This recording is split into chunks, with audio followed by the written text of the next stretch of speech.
Bismillahirrahmanirrahim. Assalamualaikum warahmatullahi wabarakatuh.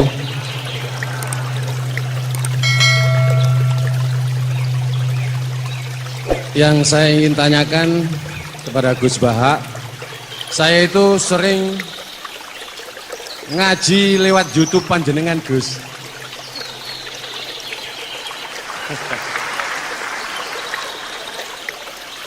Insya Allah ilmu saya tambah walaupun tidak banyak. Yang saya tanyakan, nopo ilmu kula niki barokah? Yang pertama, karena saya ngaji lewat YouTube panjenengan, saya tidak izin.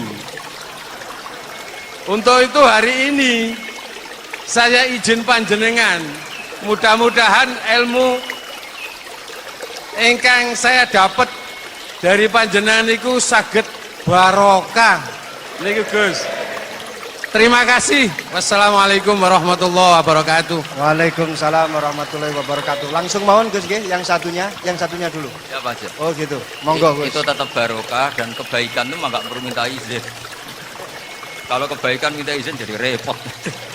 Jadi kalau dalam kitab fikih disebut iktifaan bil izni syar'i, karena syarak akan selalu memberi izin sama kebaikan. Itu udah hanya masalah YouTube sampean. Tadi melihat wajah Gus Ali ibadah, pamit dulu. Nanti kalau ada orang alim lewat mau lihat juga pamit dulu. Lama-lama mau baca sholawat, ya Rasulullah pamit dulu mau baca sholawat. Jadi semua kebaikan itu cukup iktifaan bil izni syar'i. Ya jelas ini ya. Ya. Terima kasih.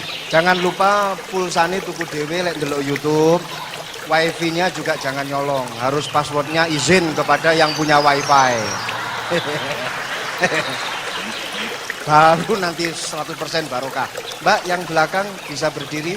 Yang mau tanya tadi. Ya, silakan. Assalamualaikum warahmatullahi wabarakatuh.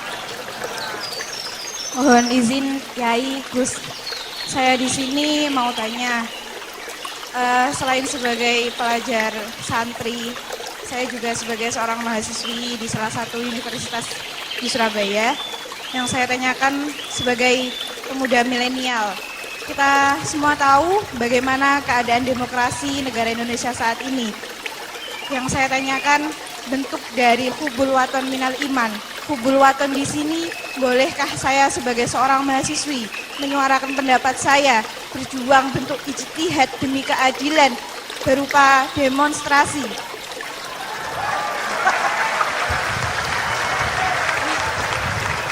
Ngapunten. Yang saya tanyakan di sini, bagaimana menurut Gus, apakah saya melakukan demonstrasi ini sudah baik atau sangat baik atau mungkin perlu dikaji kembali? Terima kasih. Wassalamualaikum warahmatullahi wabarakatuh. Hubungan antara demonstrasi dan hubbul wadon minal iman. Hah? Oh ya, hubbul wadon minal iman. Monggo Gus.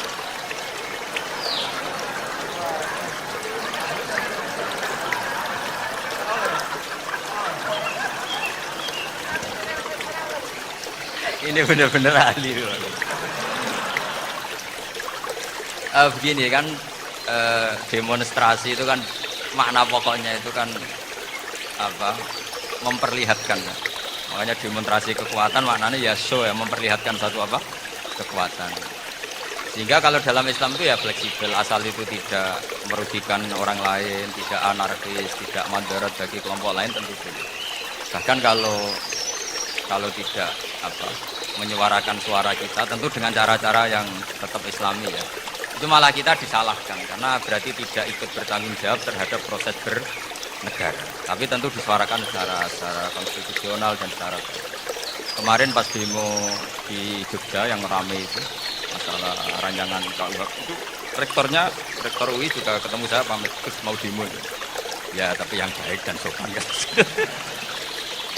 Karena begini ya, di Quran itu ada ayat walau la taqwahina safa'atuhum juga zilla fasadatil ard. Jadi kekuatan manapun itu harus dikontrol. Tentu kontrol itu macam-macam. Tapi tentu saya ulang lagi, jangan anarki, jangan melakukan sesuatu yang kontraproduktif. Jadi menurut saya pernah ditanya, Gus kalau pemerintah itu didukung 90% rakyatnya bagus nggak? Ya bagus, berarti presidennya hebat, didukung mayoritas rakyat. Kalau hanya 55 ya bagus, presidennya biar tahu, biar hati-hati karena dipilih separuh lebih sedikit. Lah kok bagus semua? Ya memang harapan kita sama Allah semuanya baik semua kata saya gitu. Jadi susahnya apa sih kita melihat sesuatu itu asal agama ini kan gampang, asal tidak maksiat itu baik. Asal gak maksiat itu baik. Makhuyira Rasulullah bina amroini lakhtaro aisarohuma malam yakun Islam. Jadi demo itu bukan, nah kalau demo yang diharamkan sebagian fatwanya ulama tentu yang maknanya yang anarkis.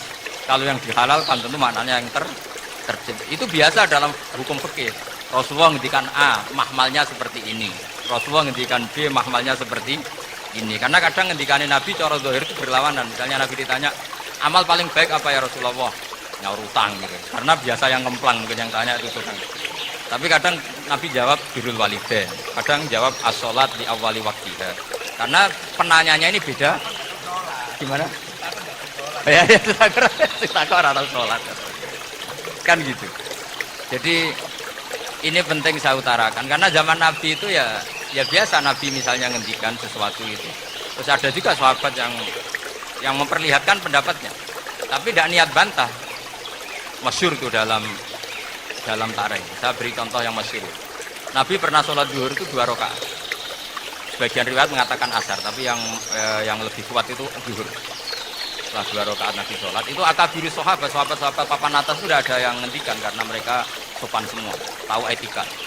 Setelah Nabi pulang sudah dekat pintu, ada sahabat yang berdiri. Ya Rasulullah, aku siroti sholatu amnasita. Ini sholat model kosor apa engkau lupa? Tapi sahabat yang nggak tanya, ini niatnya malah lebih agak-agak buruk. Baguslah kalau sholat terbaru 2, berarti besok ya 2. Karena pakai teori nasah mansuh, berarti hukum itu pakai yang terbaru.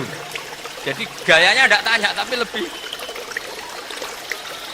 sama mungkin yang setuju undang-undang tadi ya tentang rumah tangga. Kalau istri nggak mau dikumpuli tetap dipaksa, nanti suaminya bisa dilaporkan ke pengadilan gitu.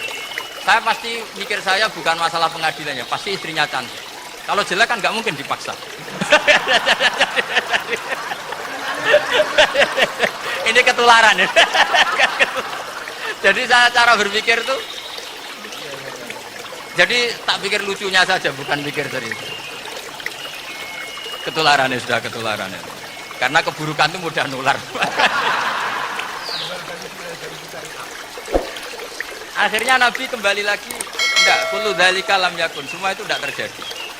Tapi Nabi sebagai orang yang sangat, ya sebenarnya nggak boleh dibahasakan sangat demokratis, sangat bijak. Nabi kembali lagi ke mimbar terus tanya, ahakun maqalahu dzulyaten, apa betul yang dikatakan dzulyaten tadi? Kata sahabat semua betul ya Rasulullah, tadi engkau sholat hanya 2 rakaat. Nabi kemudian takbir lagi meneruskan 2 rakaat tersalah. Artinya kalau demonstrasi itu dengan makna mengutarakan pendapat dengan cara yang dijamin konstitusi, ya itu kan normal-normal saja, nggak ada. Saya pernah derekno bapak, itu ada pertanyaan yang benar-benar mengusik saya. Ada orang miskin datang ke bapak, Pak Yai, jadi melarat itu raina. Sajane ya wis suwe dadi melarat raina. Itu pas Ramadan. Kenapa kata bapak? Bapak saya itu teman akrabnya Gus Ali, itu senengane ya guyon, mau meninggal aja masih guyon. Bapak itu guyon tuh. Kenapa? Sudah puasa nggak makan, buruh orang macul itu kan berat. Mau istirahat nggak boleh karena buruh orang. Enak jadi wong sugih puasa diam di rumah ini. Terus kata bapak saya, enak wong melarat. Jadi wong sugih nak puasa berat. Kok sakit ya? Besok mangan pecel, awan rawon, engkok sore sidik sate. Jadi yang harus ditinggalkan itu banyak. Nak sampean kan biasa meninggalkan itu semua. Semenjak itu dia, oh iya, nak ngono podo-podo abot. Jadi hasutnya pada orang kaya terus nggak ada. Nah ini pentingnya ilmu, jadi pentingnya berdamping tadi. Setelah diberi jelasan, oh maturoni ternyata podo-podo abot gitu. Dia nggak tahu susahnya jadi orang kaya. Ya sama seperti tadi.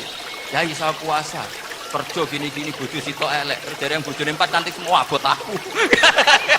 Karena harus tinggalkan 4 yang cantik tadi, yang bisa menghidupkan tadi. Itu kan juga demonstrasi, artinya mengutarakan apa yang. Jadi itu saya pikir seperti itu. Ya ini pokoknya gitu aja ya. Assalamualaikum warahmatullahi wabarakatuh. Ya